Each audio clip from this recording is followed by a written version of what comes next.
Kisah inspiratif guru honorer bertahan hidup dengan gaji Rp200.000 yang patut diacungi jempol.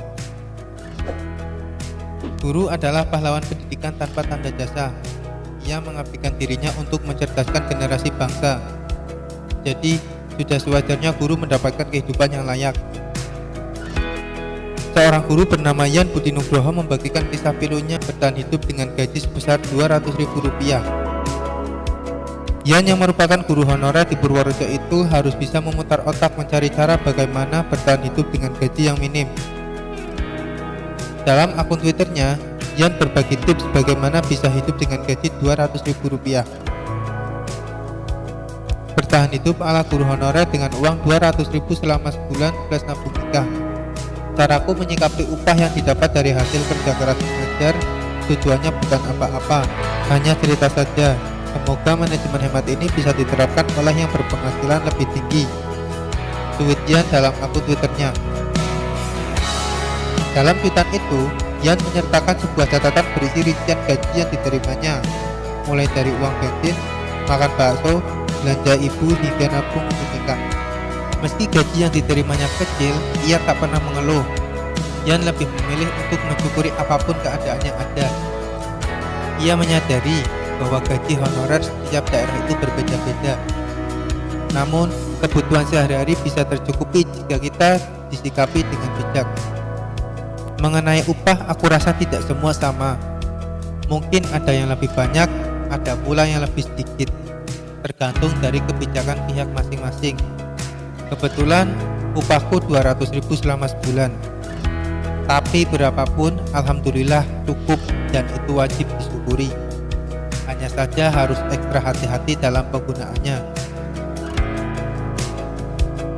Setiap bulannya, Yan langsung membagikan uang itu untuk sejumlah keperluan. Meski gajinya terbilang kecil, namun ia tak pernah lupa untuk memberikannya pada sang ibunda untuk belanja. Bahkan saat gaji itu sampai di tangannya, ia langsung memberikannya pada sang ibunda. Belanja ibu, intinya habis dapat upah langsung kasih ibu Rp20.000. Soalnya takut kepake dan biasanya cuma dapat buat beli buku dapur. Selain untuk keperluan ibu, Yan tak lupa menyisihkan uang untuk kencan dengan pacarnya. Setiap kencan, mereka biasanya makan bakso dan es teh manis agar lebih hemat. Yan juga mengajari pacarnya untuk bisa hidup hemat. Namanya juga punya pacar, paling nggak ngajak doi makan. Ya lumayan lah bisa makan bakso, walaupun tak ajari hemat. Minumnya es teh manis buat doi, aku es teh tawar aja, biar doi dapat lauk kerupuk 1. Es teh manis 3.000, es teh tawar 2.000, jadi sisa 1.000 pas buat beli kerupuk 1. Sebagai seorang guru, Yan harus memutar otak agar anak muridnya bisa semangat belajar. Yan menganggap reward untuk anak muridnya itu harus dilakukan sebagai bentuk kasih sayang.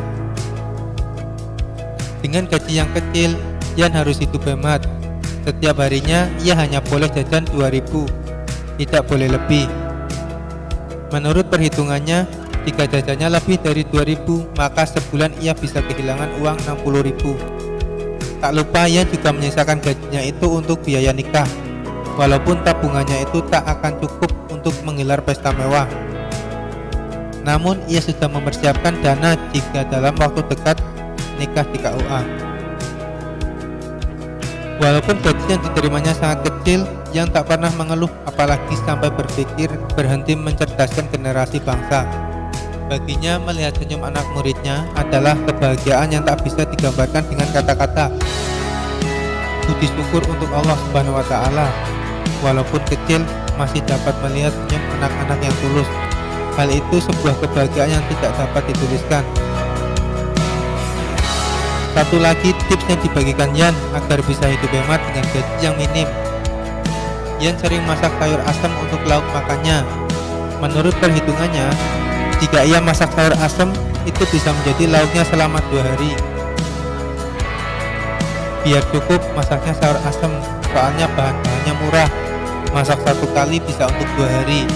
Walaupun yang terakhir sama kuahnya aja. Tapi ini nikmat banget sumpah, kalian harus coba. Lewat utas inspiratifnya itu, Yan mengajak guru honorer lainnya yang memiliki nasib serupa untuk tak menyerah dengan keadaan. Menurutnya, keterbatasan tak boleh jadi halangan bagi seorang tenaga pengajar untuk berhenti mencerdaskan anak bangsa. Kisah inspiratif Yan rupanya terdengar hingga ke pemerintah. Lewat akun Twitternya, Yan menunjukkan bahwa dirinya mendapatkan apresiasi dari Bupati Purworejo atas dedikasinya.